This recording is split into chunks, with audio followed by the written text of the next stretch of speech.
Le 1er avril, Oui. qu'est-ce qui s'est passé chez vous ce soir-là? C'est le plus gros poisson d'avril de l'histoire de ces 10 ou 15, 20 dernières années.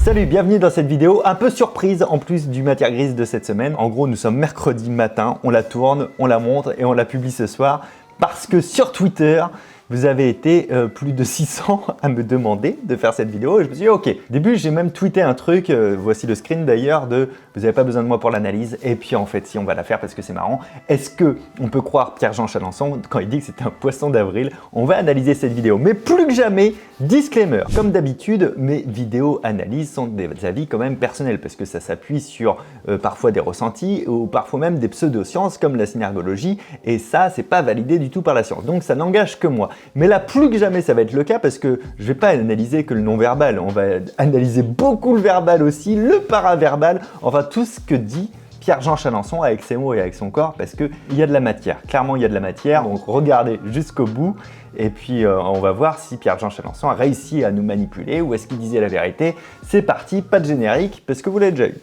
C'est une affaire qui a pris une ampleur incroyable tout au long du week-end, affaire révélée par... Si vous n'avez pas suivi, ça a été le fait de ce week-end, un dîner clandestin organisé par Monsieur Chalençon. Pierre-Jean Chalençon, bonjour et merci beaucoup d'être avec nous ce matin sur BFM TV pour dire toute la vérité.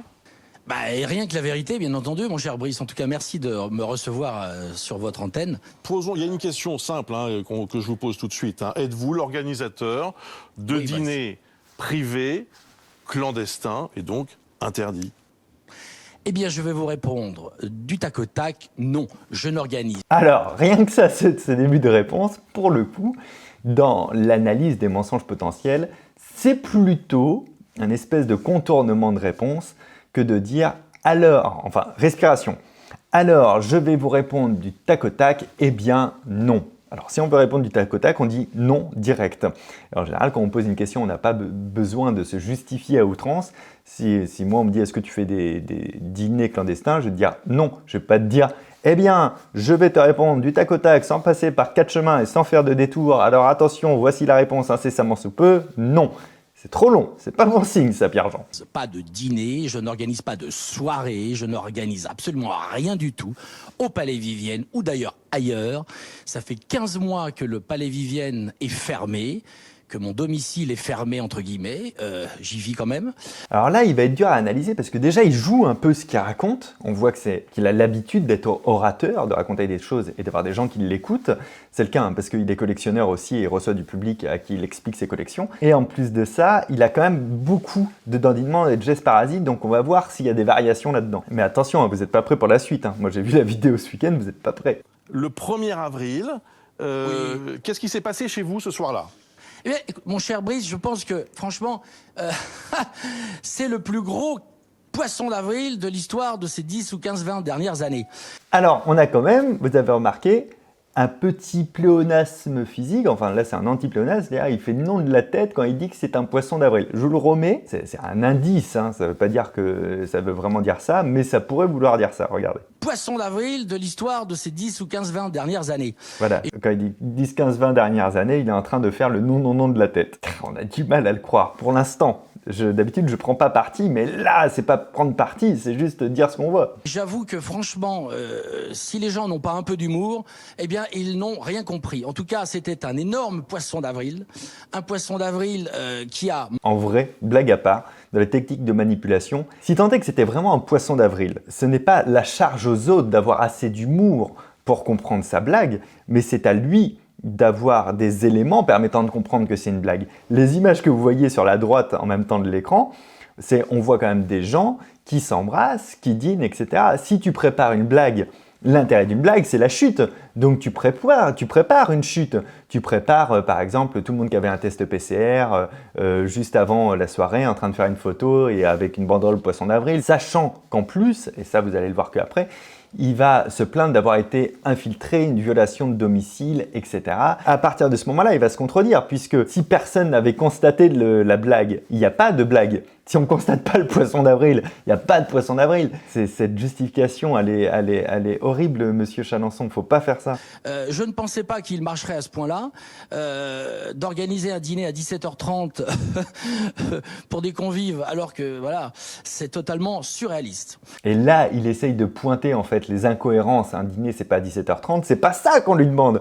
On lui demande de montrer les éléments disant que c'est un poisson d'avril et donc que son poisson d'avril n'a pas enfreint les lois actuelles. Vous savez que je suis spécialiste de Napoléon Ier, que ça fait maintenant plus de 30 ans, 40 ans que je collectionne. Là, je vais vous passer, parce qu'il va passer 2 minutes ou 3 minutes à parler de sa collection sur Napoléon Ier et qu'il organise effectivement chez lui au pavillon des visites où il commande sa collection. Et la semaine dernière, c'était une sorte d'émission zéro, de soirée zéro. C'est pas une soirée, mais enfin, nous avons mis en exergue quelques tables et nous avons invité quelques personnes pour leur faire visiter. J'ai fait une conférence qui a duré 45 minutes sur le Palais Vivienne. Il y avait effectivement 8 ou 10 personnes qui sont arrivées sur l'ensemble de la soirée, peut-être une douzaine, et ils sont partis très tôt. Vous avez vu comment les chiffres changent? Ça aussi, c'est une petite technique de manipulation. Voilà, il y avait quelques personnes qui se sont réunies. Un peu plus tard, c'est-à-dire, il y a 8-10 personnes qui sont venues, voilà, peut-être une douzaine. En vrai, entre quelques, et même 8 et 12, c'est quand même beaucoup. Quand on passe de 8 à 12, on ne peut pas dire que c'est pas pareil. Surtout que pour l'instant, la limite est quand même à 6 personnes. Et nous avons organisé pour justement la semaine prochaine et les semaines d'après un certain nombre de reportages pour des grands magazines pour justement montrer les objets du Palais Vivienne et l'atout du Palais Vivienne. Après, voilà. En plus, il est marrant parce qu'il en profite pour faire sa pub à mort. Mais on a déjà quand même la première grosse contradiction. En moins de 4 minutes, on est passé d'un poisson d'avril à c'était la soirée test 0 pour tester les autres soirées plus tard. Donc c'est l'un ou c'est l'autre. Ça ne peut pas être les deux en même temps. Après, j'ai été piégé par une chaîne de télévision, enfin une rédaction, parce que j'apprécie beaucoup M6, mais j'avoue que j'ai une violation de domicile. On m'appelle, on me harcèle. Si vous voulez bien, Pierre Jean mais Chalençon, non, je n'organise pas, malheureusement. Oui, Voilà. Si vous le voulez bien, juste une précision. Et on revient aussi quand même au point, il a dit « j'ai une violation de domicile, j'ai été piégé par une rédaction de journal, celui d'M6 en l'occurrence ». Et là encore, ça marche pas. Ça ne marche pas, Pierre-Jean Chalençon, avec la justification du poisson d'avril. Si c'est un poisson d'avril, comment vous alliez le révéler, en fait, sinon? S'il n'y avait pas eu ces images-là, on n'en aurait pas entendu parler. Donc ça ressemble à quelque chose quand même de clandestin, du coup. Question importante. Sur les images d'M6, on voit des tables. Vous avez dit à l'instant, oui, on a mis des tables, mais sur ces tables, il y avait des couverts, il y avait des verres, enfin, tout laisse supposer que c'était pour manger. Enfin, je veux dire, quand on dresse une table, c'est pour déjeuner ou pour dîner. Vous avez entièrement raison, Brice. C'est-à-dire que nous avons organisé comme s'il y avait une soirée au Palais, mais il n'y avait absolument rien à manger. Enfin, en tout cas, dans 80% des assiettes. Hier, nous avons ouvert le Palais Vivienne à des journalistes, etc. Et ils ont bien vu que nous n'avions absolument pas de cuisine, puisque depuis le mois de décembre, je suis sans cuisine. Alors, si j'organise des déjeuners et des dîners et des je ne sais quoi au Palais Vivienne, c'est du délire absolu, avec des sandwichs éventuellement. Là, ce qui est intéressant, c'est que dans son agacement, on a plutôt des signaux de sincérité. Et du coup, ce que je pense, c'est que par contre, il croit vraiment en son innocence. En fait, je ne pense pas qu'il voit le problème d'avoir organisé ça. Pour moi, là, il se pense sincère. Maintenant, là, il est en train de dire, non pas la vérité, mais sa vérité actuellement. Contrairement au tout début pour le poisson d'avril, où là, il était dans le mensonge. Parce que d'ailleurs, le dessert excessivement. Parce que s'il avait commencé par s'expliquer comme ça, alors après, il a raison, il a tort, ça c'est encore autre chose, mais au moins il est dans sa vérité, donc il est plus crédible. Ouais. Mais c'était même pas une soirée, puisque c'était à 17h30. Oui. C'est quand même hallucinant. Dans quel pays vivons-nous, cher ami Alors attendez, Pierre-Jean Chalençon. Et c'est de l'humour. Voilà. Il vient de rajouter, et c'est de l'humour. Parce que j'avais oublié qu'il y a 8 minutes en arrière, j'avais dit que c'était une blague. Alors il faut que je pense être cohérent. Il faut bien le dire, c'est lorsque vous avez affirmé, toujours sur M6, c'est bien que vous étiez, que vous receviez des ministres. Alors vous avez dit ensuite que c'était de l'humour. On va écouter ce matin. Vous avez vu sa réaction comme elle est folle? Regardez juste la réaction physique de Pierre-Jean Chalençon. J'ai pas besoin de la détailler. Juste on met le doigt dessus. Que vous receviez des ministres. Alors vous avez dit ensuite que c'était de l'humour. Regardez, c'est l'enfant qui s'est fait gauler. Il a fait oui. Zut, je me suis fait prendre. Il a eu cette réaction physique, c'est incroyable. On m'a demandé et je l'ai accepté d'être, comment dirais-je, présider cette soirée. On m'a demandé de présider alors que tout à l'heure, il disait qu'il l'avait lui-même organisé. Il y a eu maximum entre 12 et 15 personnes qui sont passées. On est monté à 15, on est passé de quelques à 8, à 10, à 12, à 15. Moi, je crois que si l'interview dure assez longtemps, on atteint les 40. Moi, j'avais fait un beau poisson d'avril, car c'était un gros poisson d'avril. Voilà. Ah, il conclut quand même sur le fait que c'était une blague. Vous n'avez pas de regret sur les masques? Au moins sur les masques? Mais moi, je les mets, moi, les masques. J'en ai plein, là. Sur les images, on ne vous voit pas avec des masques? Sur les images. Ah non, mais attendez, quand je mange. Non, mais. Oh, c'est la fin de la vidéo. On arrête là-dessus. Il vient de débattre sur le fait qu'ils avaient toujours des masques et tout le temps de masques, etc. Et là, à la fin, il lui dit ouais, mais il y a des images où il n'y avait pas de masque. Et lui, il dit ouais, mais quand je mange. Mais du coup, ça marche plus avec ton idée de qu'il n'y avait pas à manger. Ah putain, c'est chaud, hein, c'est chaud en fait. Et ça, c'est vrai. On peut garder ça pour la fin en conclusion.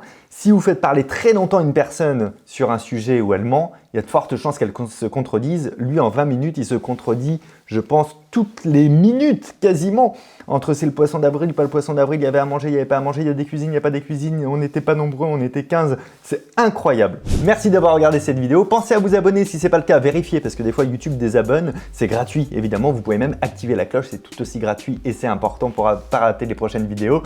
Vous pouvez mettre un like, partager cette vidéo si elle vous fait marrer sur les réseaux et me commenter des choses que moi j'aurais pu rater dans cette vidéo-là. Ici, je vous mets deux autres vidéos. Ça, c'est le Matière Grise qui est sorti lundi. Allez le voir. Et ici, je vais vous mettre une autre analyse. Mais sachez que lundi prochain, je sors un nouveau format sur YouTube qui nous plaît pas mal avec Loïc. Ça te plaît, Loïc, ce qu'on a tourné pour lundi prochain? Et ça veut dire oui. Donc, c'est Cabinet Curieux. Je vous donne aussi rendez-vous lundi prochain pour la prochaine vidéo. À très bientôt. Ciao!